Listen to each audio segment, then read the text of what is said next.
بسم اللہ الرحمن الرحیم۔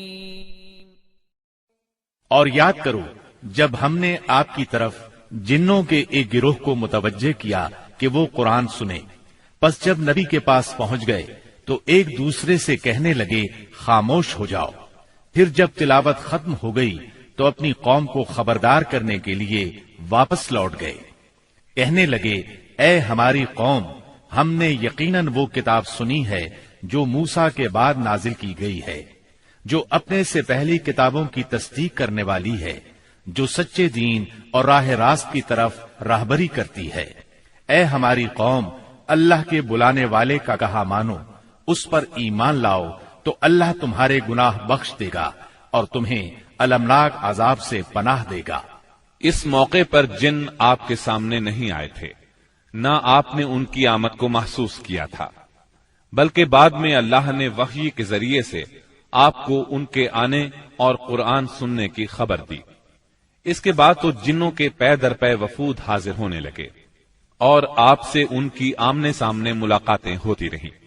چند روز بعد رسول اللہ صلی اللہ علیہ وسلم نخلا سے نکل کر مکہ معظمہ روانہ ہوئے۔